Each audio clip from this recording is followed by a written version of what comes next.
Hello, I am Jeremy with my always beloved wife Blair, and we are here at Taking the Side Roads at Fantasy of Flight, where we're going to see a whole bunch of old World War II vintage, maybe a little bit later than that, airplanes, because that's kind of what I like. So come on, let's go.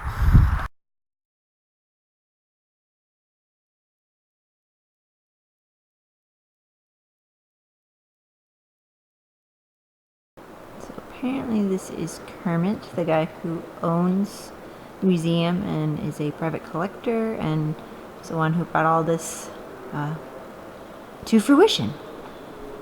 So, yes. Hi. I don't know if he looks like that. He might be a little bit older. Yeah, he may not look like that now, but and sometime he did. The old car there. This is actually a scaled down version of the museum before. I remember going here when I was a kid with my grandfather, and it was a larger Douglas one. Corrigan, and he wanted to fly one of those across the Atlantic like Charles Lindbergh did. Uncle Sam says, no, you can't do that. Uncle Lindy's already done it, you can't do it. So he takes off out of New York. He's going to go back home to California. And somehow he ended up landing in Ireland. Oh, whoopsie. Yeah. So he landed in Ireland, and there was a big celebration over there and whatever. Uncle Sam basically canceled it. They revoked his pilot's license, said, you want to come back to the United States, it's going to be on a ship, and that's how your airplane gets back, right? And then he had to go through before a board of inquiry. How did you end up in Ireland? You were supposed to be going to California. And he held on to this story until the day he died in the 1990s. He says, I must have been reading the wrong end of the compass needle. In his name, he ended up with a name, and he was called Wrong Way Corrigan.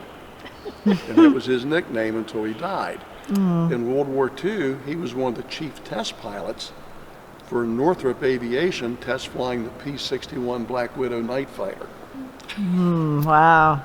So, They used to go the wrong way, apparently. so anyway, this is a Beechcraft stagger wing.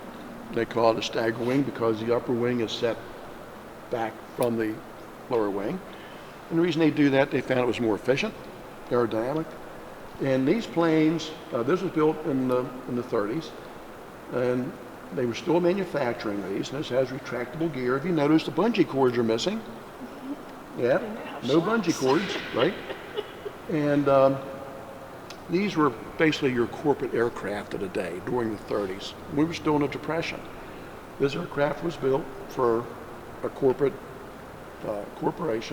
They had not taken delivery, and one of their test pilots wanted to get into the coast-to-coast air race. And it was a woman. Did you know that they had women test pilots back then? I could believe it. Okay. And they said, yeah, fine, you can take this airplane. She flew it coast to coast, and she's flying against a bunch of macho guys. And of course, the macho guys, they're running with the throttles all the way to the firewall. They're burning engines out, they're blowing them up, they're getting lost, and she's sitting at cruise speed, just chugging along. In her last fuel stop, they said, hey, you're in the money. Keep doing what you're doing. She says, what are you talking about? I'm not running it full out. She gets to California to find out she was the first one to land. It's a good thing she did not push that engine, because the engine was not a new engine. The engine had been pretty much run out. Oh. If she would have ran it like the guys were running it, the engine would have failed, and she would have ended up putting it down somewhere, the same as the macho guys. Did she know that the engine was that? No. No? No. They had a tendency not to tell women that back then. That's what I was thinking. It's like they probably didn't think she'd get very far, so they're like, no need. Now, you know, This plane actually has a picture here showing it with, well, I guess a lady with Amelia Earhart. So that's kind of neat.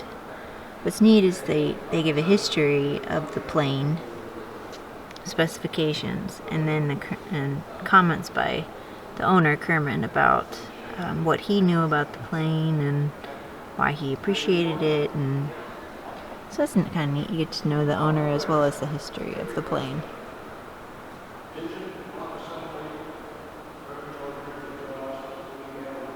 It's pretty impressive. Like I was saying earlier, it's a scaled down version. But, I mean, they've still condensed a lot of planes in a small area, small hangar. So, stroll around here and Of course, they're going to be grade 8 or greater. check out some of this.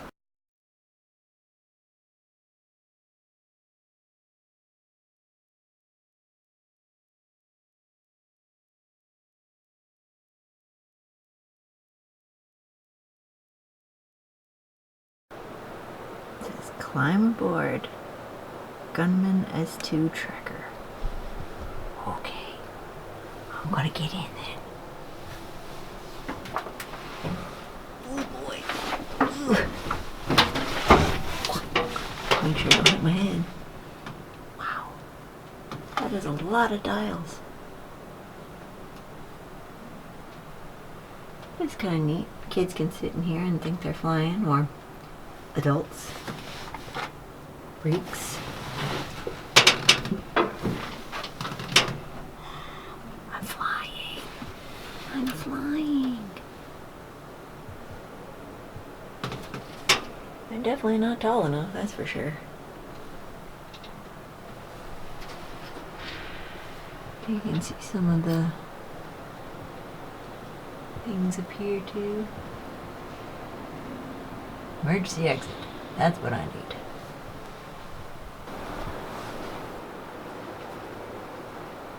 This is a triplane during World War I.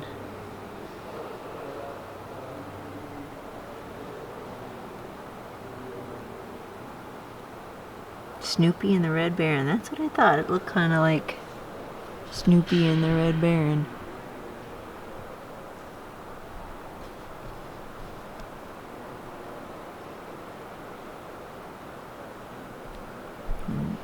Get this old plane too.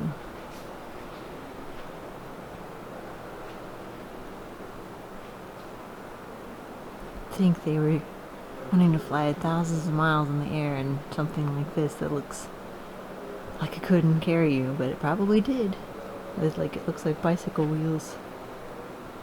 1917 de Havilland.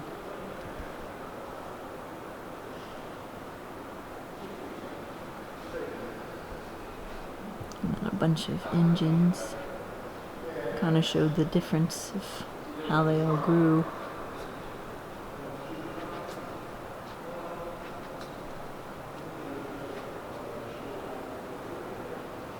Oh, and I think this is, yeah, these are his children's books. Looks kind of like the movie Planes. And an ostrich named Austin. You could probably squeak maybe 3 guys in here. 4, you just smear Vaseline on them. You had the pilot, you had a guy back here with a 30 caliber machine gun. And then this was Air Sea Rescue. They used it for supplies. They also used it for reconnaissance. If you look down here, you can see a cutout. You see the cutout right there? Mm-hmm. That's where they could use cameras for taking reconnaissance photographs. So you're looking now. That had to be closed before you landed on the water. And here's the door that would go in there, and you better make sure that that's in there and it's locked in place and sealed. If you look, you can see the hole in the bottom where they would take photographs out of. Oh, yeah. But you better make sure that's in there or it becomes a submarine real quick. Yeah, pretty much. So, Did you see in there? it's like a camera. So how long have you worked here? A month. A month? Wow, you know a lot about planes, though. Well, I flew for 27 years with the Air Force. Oh, so yes, you know something. I know a little bit about them. So what people like about the attraction here? They keep asking when's he gonna open all the stuff back up and open the restaurant over there, which is coming. Mm-hmm. And the restaurant is 1930s Art Deco decor, which is cool. They had great food over there. Yep. Tailhook? So this can land on the water, it can land on a runway, or it can land on an aircraft carrier. Wow. And how old is it? What year does this plane? This was they started building these in 1933 up through 1945. Wow. This is the Duck, yeah. the Grumman duck. If you watch any of the old Black Sheep TV programs, there's a couple episodes where you'll see them using one of these to pick up pilots. You're dating yourself on that. I used to love that show. Well, Hey, I'm can I seven- see a picture of your uncle? Okay. Oh, and he did have flight computers in the bombers back then. Yeah, the old This is 1942. slide rules. Fun Okay. time. Whoa. You got a plane that's leaving. Warming up.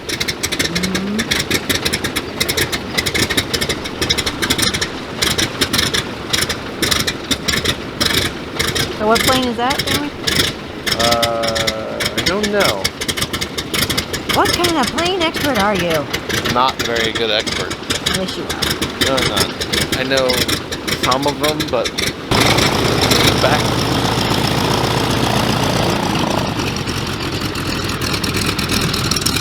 Hi, have a safe flight.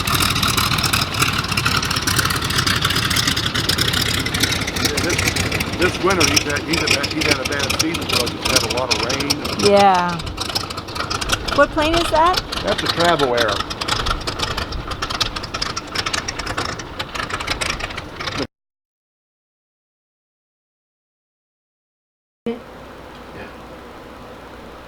Nini, say goodbye.